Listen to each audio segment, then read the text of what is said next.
Hey everybody, we are going to talk about Opendoor today. Opendoor is a company that I wasn't too thrilled with for the past few years. The iBuying business in general, nothing necessarily against Opendoor, but I'm starting to turn my opinion around. We're going to dive into their latest numbers. Before we do, please take a minute and check out the link you see on your screen, fool.com/Frankel. Get the top 10 stocks to buy right now from the Motley Fool. It's the best way to support this work we are doing on YouTube. Thank you again, and that is fool.com/Frankel. Now, so let's dive into Opendoor's numbers.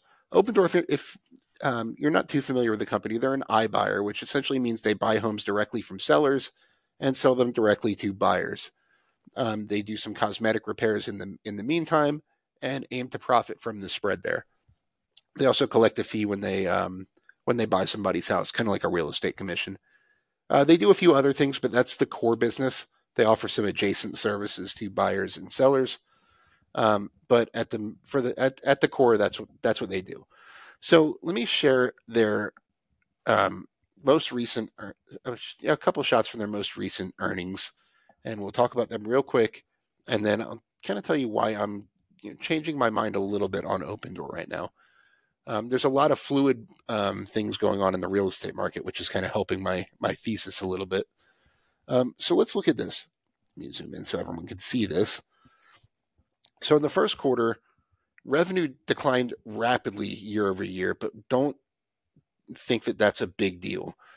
Really, what happened was, in early 2023, Opendoor was still trying to right-size its business. To be kind, Opendoor bought way too many homes in 2022 at high prices and was left with a giant inventory problem as the market kind of slowed to a halt and interest rates rose and there was just a real lack of demand. So they were trying to clear their balance sheet and essentially right-size the company and start fresh. So that's why you see a big revenue bar a year ago and a smaller one today. The last few quarters are kind of where the business should be. Most of what I would call the overpaid properties were off the balance sheet by the middle of 2023. So again, the last three bars you see here are like the right-sized business. Now Opendoor is starting to accelerate its growth a little bit, but it's in a much more controlled way than it was doing in the 2021-2022 timeframe. That brings me to this point. In the first quarter, they acquired 3,458 homes. That is more than double than a year ago. I mentioned they were in inventory reduction mode back then, so they were only buying houses here if it was a really, really compelling opportunity. And so again, not a great comparison. It's not really they're doubling the size of their business. Again, the last three bars you see here are like the right-sized Opendoor, and you see they're pretty consistent for the last three quarters, this acquisition pace.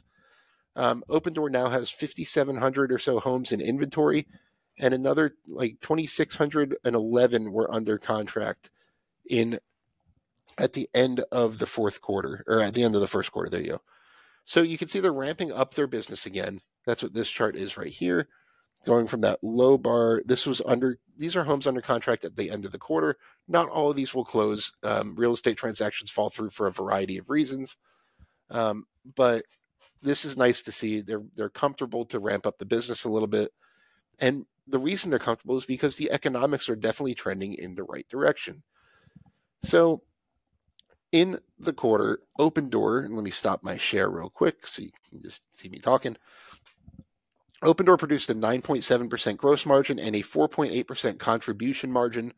Contribution margin, without getting into an economics lesson here, takes into certain costs such as the interest costs of carrying the property between when Opendoor buys it and when they sell it, especially in a high interest environment. That is a significant expense.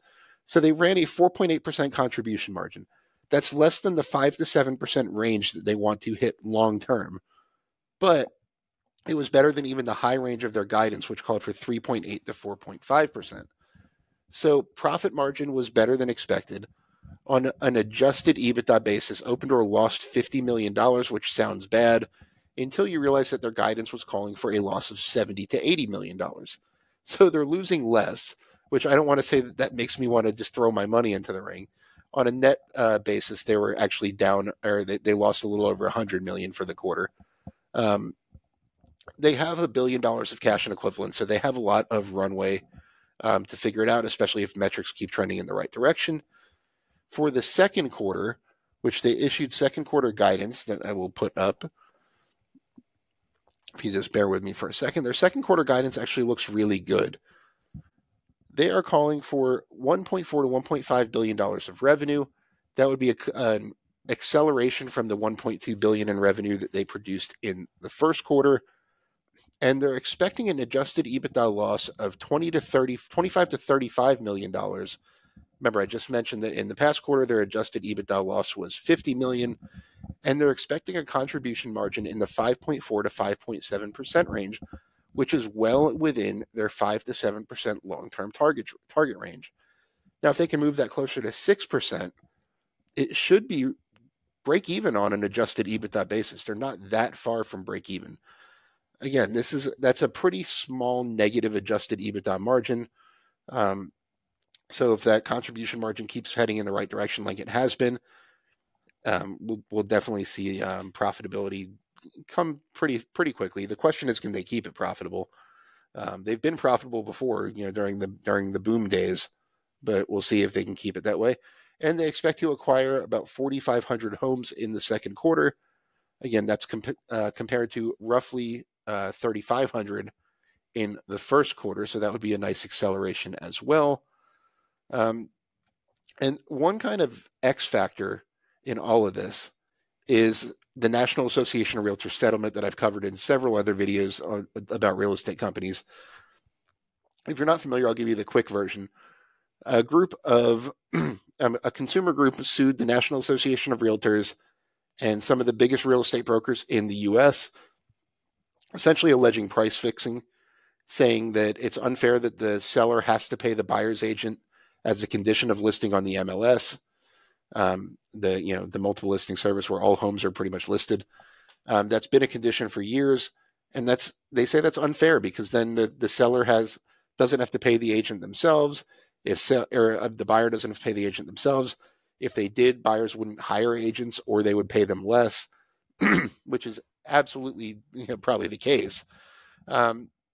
So Opendoor definitely addressed this in their earnings, said in the near term, this settlement should have a neutral to positive impact on our business. Our business model does not rely on earning revenue from commissions paid to buyers' agents. Instead, those commissions are a cost to us that we pay when we resell our homes.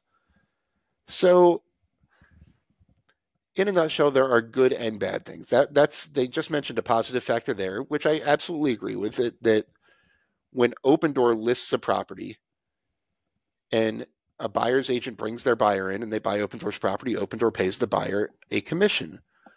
If that commission becomes a lot less, it reduces their cost structure.